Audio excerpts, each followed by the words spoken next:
What's up, guys? Welcome back to another episode of the coaching show. And today, Sean and I are hanging out right now.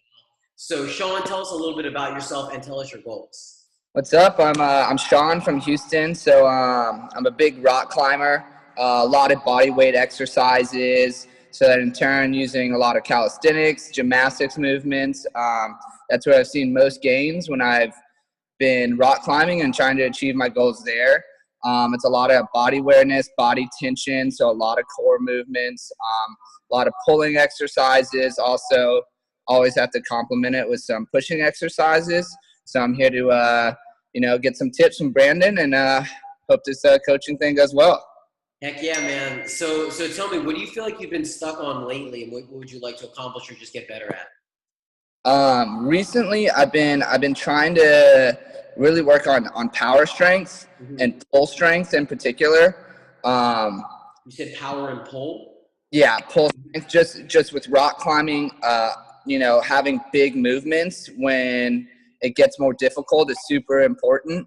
So to be able to, have really, really powerful pull strength on pull-ups in particularly, is where I'm really trying to practice on getting better. Okay, what are you doing so far? Mostly it's weighted negatives and weighted pull-ups. Other than that, I might do like some lat pull downs. I usually don't lift a whole lot of weights. Majority of the stuff I'm doing is just pull-ups, push-ups, dips, calisthenics movements. So let's dig a little deeper. So why do you want to improve pull strength? Like just for the climbing aspect, or what's like the real reason? What are you really trying to get better at? Yeah, just for a climbing aspect,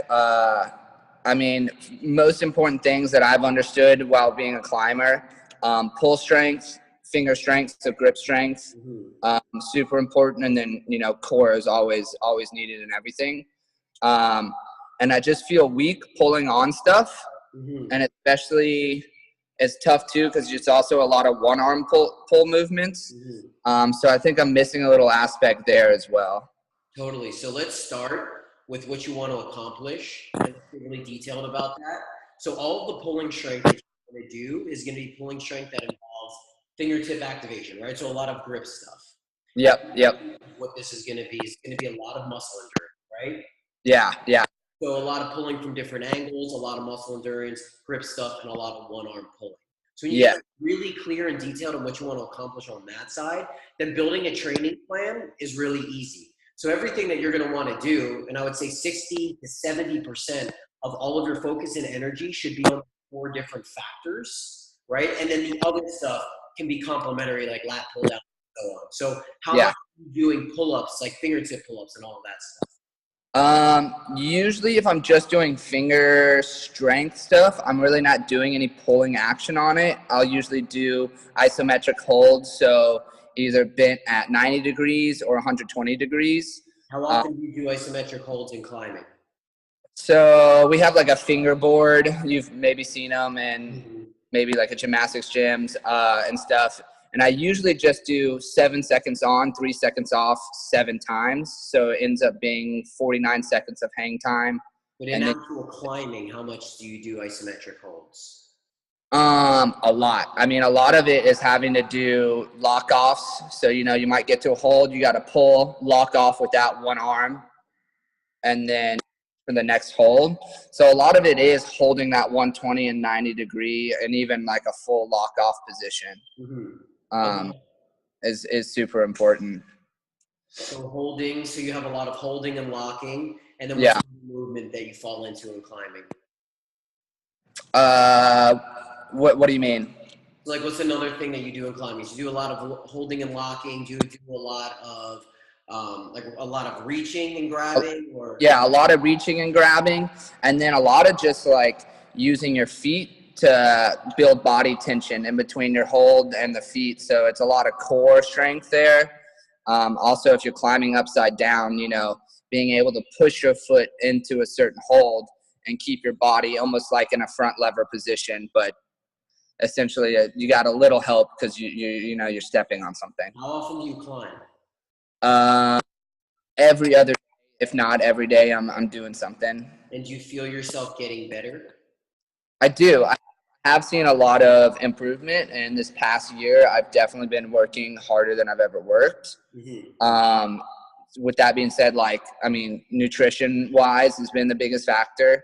I think my downfall with it is I feel like to overtrain. So there's some days where I hit it really hard for 4 or 5 days, and then I just feel terrible. Like I feel like sick. Yeah. And like, dang, now I have to take 4 days off, and now I'm not getting any stronger. Yeah. So you're kind of walking towards what we need to go towards. So first, this is something that people have to understand. Anytime you're trying to learn a skill or do something in a specific area like a sport, there's a learning aspect and then there's a strength aspect, right? Like you learn a skill and then you do the strength that's involved with that skill. Same with climbing, right? So some people are great at climbing. They don't have to be that physically strong to be better.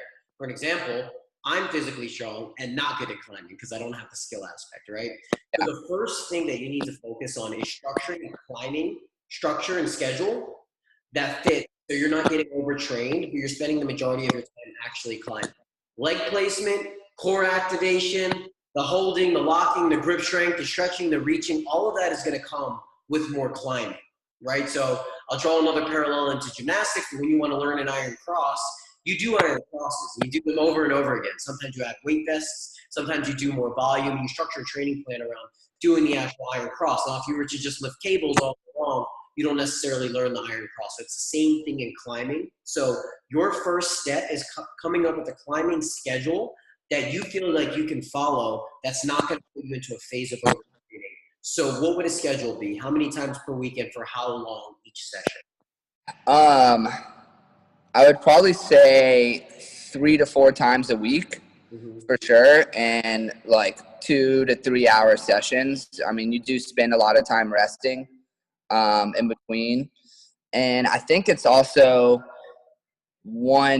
sometimes I'm trying stuff that's too hard, and you're always just trying to like, hey, I'm trying to climb the hardest grade possible, but I think there is like an endurance aspect where I need to just step it down to a lower grade and climb a lot more. So let's start right here. 3 times a week, 2 hours a session. So this is what we're gonna do. There's so many different variables, right? You got the endurance, you got the time, you got the rest periods. So we're gonna lock on as many variables as possible and then manipulate just a small amount so we can see if that incremental change is gonna build in our ability. So 3 times a week, 2 hours each session. And then the other thing that I'd invite you to do, now I'm not gonna tell you to time your rest periods, which if you really wanted to get great at this, you would time your rest periods. But if you don't feel like you can do that, just go with the same people and have the same conversation structure. Because that's what it is, right? You like climb, sit down, have conversations with people. Yeah. Right? So I would try to make that rest period as consistent as possible. So those are the 3 variables you're gonna lock in. You're gonna lock in, and do you have something to write with? Yeah. So get out a pen and notebook, because I want you to say this back to me after I finish. And for those of you that are watching this, anybody learning a skill, this is going to work for you. Like any skill in any sport, any area, if you need to get better at something that involves technique, this is going to be really helpful. Binder. Yeah. Oh, look at that.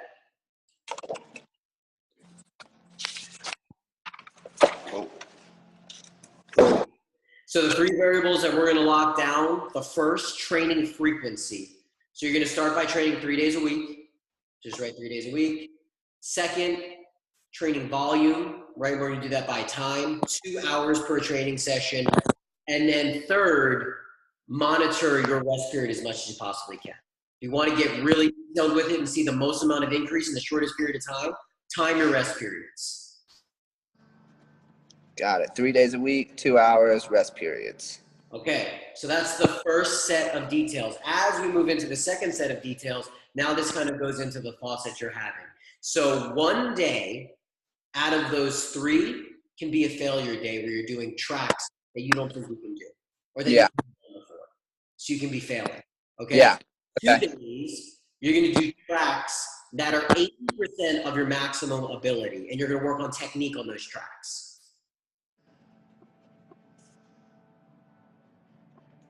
So write that down. Got it. So one day, something you can't accomplish, something you've never accomplished, and then 2 days, 80%. Okay? Got it. Yep. After you start locking that down, we're going to do increase every 3 weeks. The first increase, so after week 3, so write this down, after week 3, increase a frequency, a day of frequency. So you're going to do 4 days a week. Okay. Now tell me this real quick. What's your goal, to improve technique or to climb harder tracks? Is that tracks? What do you normally say? Routes. Climb harder routes. So yeah, that's the ultimate goal, is to climb harder routes. Okay. So now that we're adding the 4th day, what we're going to do is we're going to add a route that's 95% of our max ability. So something that you've done a couple times, but you fail on it sometimes. Yeah. Okay. So that's day 4, 95% to 100. Like it's like, really hard. Yeah, like pushing my limit, but just do it. Yep. During this time, and this week 3 increase, rest period is going to stay the same. All right, 3 more weeks go by. End of week 6. Now what you're going to do is you're going to pick one of your days that you're doing the easy routes, and you're going to put on a 10-pound weight vest. Okay. I like that idea.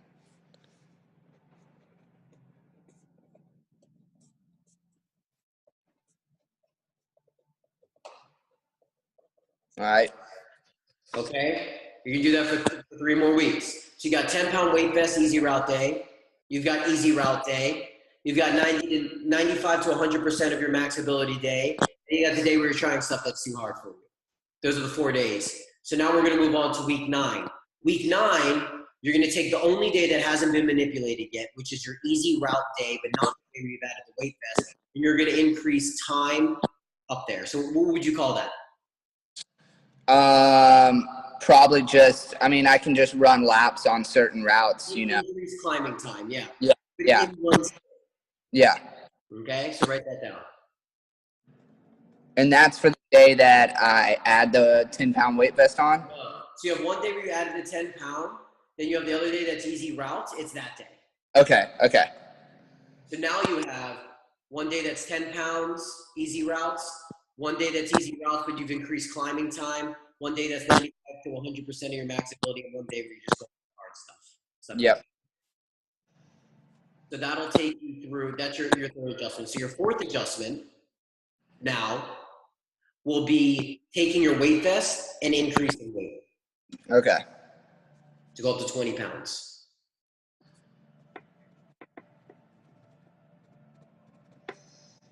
Sweet.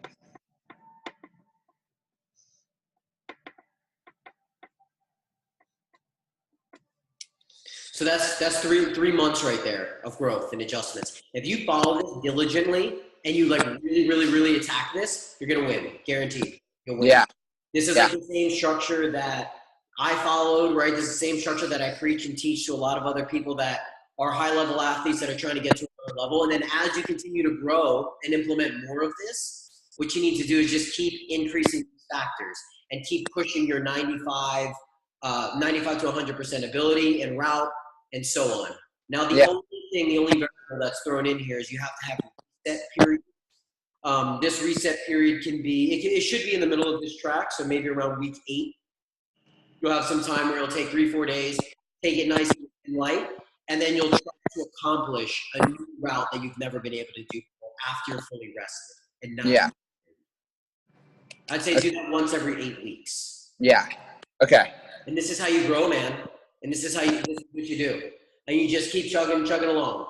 And in a couple of years, you will make massive gains, guaranteed. Sweet. I guess my only other question is, besides, all the climbing that I do like to train weighted pull-ups. Like, what are your tips and tricks there? Most of the time, I'll usually do once a week. I'll do max out, where I can only do 2 pull-ups. I'll do 5 or 6 sets. And I never know if I really should be taking it down a little bit and doing 6 reps at 45 pounds, or if I should be trying to do that two reps at 70 pounds. So for what goal? It's just trying to achieve more pull strength, just that that power, straight Not power. necessarily to feed climbing. Yeah. Yeah. It's really just for power. Not necessarily, right? Yeah. Okay.